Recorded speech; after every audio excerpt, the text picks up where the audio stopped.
Puisque tu as fait cela, tu seras maudit entre tous les bétails. Tu marcheras sur ton ventre et tu mangeras de la poussière tous les jours de ta vie. Si le serpent marchait déjà sur son ventre, pourquoi Dieu maudirait encore en lui disant tu marcheras sur ton ventre? Ce que j'essaie de dire, c'est que le serpent ne marchait pas sur son ventre. Salut les gars, j'espère que vous allez bien. Ça fait très longtemps, bonne année 2025, que Dieu vous bénisse et que Dieu vous protège dans cette nouvelle année. Comment méditer la parole de Dieu? D'abord, c'est quoi la méditation? La méditation est une pratique mentale et spirituelle qui consiste à focaliser son attention de manière intentionnelle, souvent dans le but de calmer l'esprit, d'atteindre un état de paix intérieure, de favoriser la pleine conscience et de développer une plus grande compréhension de soi. Elle est souvent utilisée pour réduire le stress, améliorer la concentration et cultiver des émotions positives comme la compassion et la gratitude. Alors ça, c'est une définition littéraire universelle de la méditation. La méditation, c'est la réflexion autour de la parole de Dieu, la compréhension de la parole de Dieu, la lecture de la parole de Dieu, tout ce qui se fait autour de la parole de Dieu. C'est comme ça que je peux aujourd'hui définir la parole de Dieu, enfin la méditation de la parole de Dieu. Je pense que la plus grosse différence se situe dans la passion que l'on a pour Dieu, dans la passion que nous avons pour les choses de Dieu, pour la foi. Je pense que c'est là que se situe la plus grosse différence. La passion que nous avons pour Dieu, la passion que nous avons pour la Bible, les textes sacrés et le temps que l'on y consacre. C'est ça, un mec qui médite pendant 30 minutes ou 10 minutes va comprendre très peu de choses par rapport à celui qui va méditer pendant 1 heure ou 2 heures. C'est logique. Ah bah oui, bien sûr, bien sûr. La première des choses, la lecture. Pourquoi la lecture? Parce que c'est la base. C'est la base pour comprendre le texte. Il faut bien lire pour comprendre le texte. Par moments, il faut être lent dans la lecture pour comprendre chaque mot, la portée de chaque mot. Ça peut paraître anodin ou rabaissant, mais déjà commencer par une lecture qui soit simple, qui soit attentive, nous permet de bien comprendre le texte. Ce que je vais dire ici va paraître un peu choquant, mais essayez de me suivre. Ok, ce que je vais dire, c'est qu'il y a comme une sorte de narratif, comme une sorte de programmation qui a été racontée depuis la naissance, qui nous empêche de voir les réalités spirituelles qui sont liées à Dieu dans la Bible, qui nous empêche de voir les choses comme elles sont dans la Bible. C'est quand même une hypothèse ou une théorie que j'ai sortie il y a quelques jours.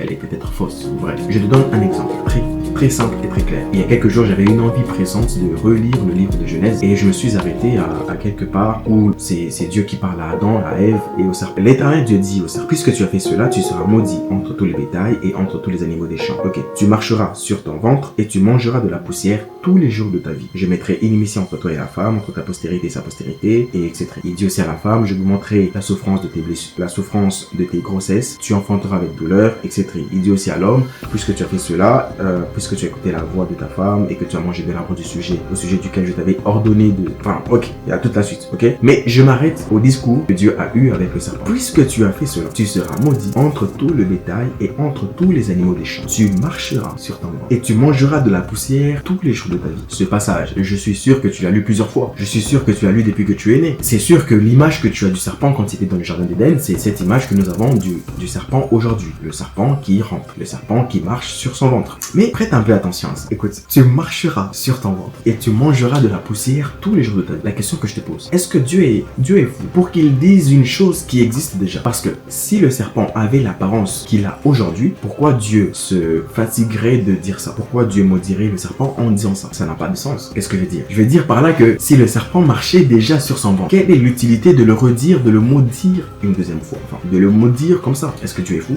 Non. Il y a quelque chose qui doit se creuser alors. Regarde, il dit encore, je répète parce que c'est très subtil. Puisque tu as fait cela, tu seras maudit entre tous les bétails. Tu marcheras sur ton ventre et tu mangeras de la poussière tous les jours de ta vie. Ok. Si l'apparence et la forme du serpent avaient la forme qu'il a maintenant, que nous connaissons aujourd'hui, pourquoi Dieu prendrait la peine de le maudire ainsi? Autrement dit, si le serpent marchait déjà sur son ventre, pourquoi Dieu maudirait encore en lui disant tu marcheras sur ton ventre? Donc, qu'est-ce que j'essaie de dire? Ce que j'essaie de dire, c'est que le serpent ne marchait pas sur son ventre.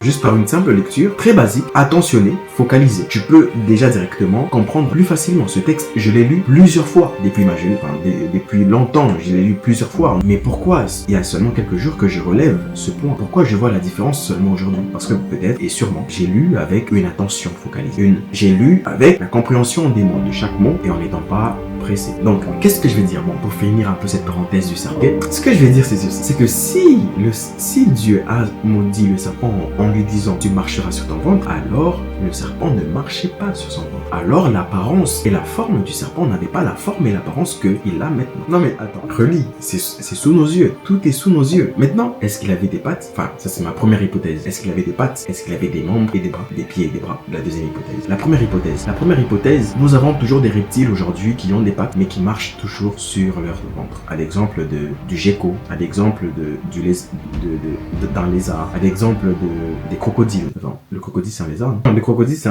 un reptile.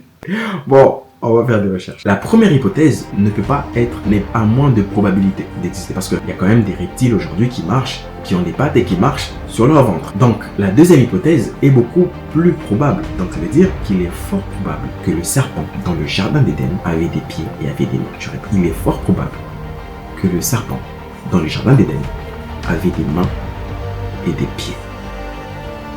Ok, c'est une hypothèse. Je ne dis pas que c'est vrai. C'est une théorie basée sur la lecture. C'est juste pour te montrer, pour te donner un exemple. Ce qu'on vient de faire, on vient de méditer. Tu vois, c'est totalement ça. On vient de méditer. C'est juste une réflexion autour de la parole de Dieu. Un questionnement autour de la parole de Dieu. Une lecture de la parole de Dieu. Ça, c'est le premier élément. Ce que je dis est quand même très bizarre. Bon, pas bizarre, mais quand même compliqué, très complexe. On ne s'imagine pas ça. On n'imagine pas que le serpent avait probablement des pieds et des mains. Parce que dans les films, dans le cinéma, à l'église, partout où on était, partout où nous sommes, quand on parle du serpent dans le jardin d'Éden, on s'imagine que c'est le serpent d'aujourd'hui. C'est le serpent qui rampe. Et sauf que quand on lit la Bible, ça c'est mon hypothèse, c'est aussi, ça peut être faux aussi. Je ne suis pas en train de dire que c'est vrai. C'est une théorie, c'est une hypothèse. Mais quand même, je pense que le serpent dans le jardin d'Éden avait une apparence reptilienne. C'est-à-dire que il avait une apparence de serpent.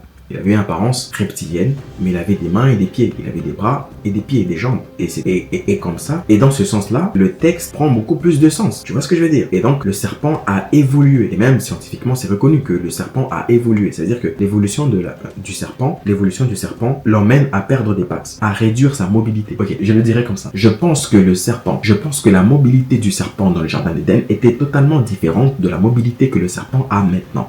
Et donc, si la mobilité du serpent dans le jardin d'Éden était totalement différente du serpent que nous avons aujourd'hui, alors il se peut que le serpent avait des mains et des bras.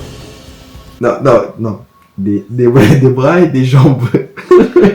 Tout le charisme, il est parti en vrille, c'est incroyable. Le point 2, la traduction et la définition. Le deuxième point pour bien méditer la parole de Dieu, c'est la traduction et la définition de texte que tu as en face de toi. Donc parfois, si tu comprends pas un texte, si tu comprends pas un mot, tu le tapes sur internet, du coup tu le tapes dans le dictionnaire et tu as le mot pour mieux comprendre un texte. Là par exemple, on a parlé de ce passage où Dieu parle au serpent. Bah si tu comprends pas le mot serpent, tu tapes dans le dictionnaire le mot serpent. Tu comprends pas le mot et tu comprends pas le mot marché, bah tu tapes marché.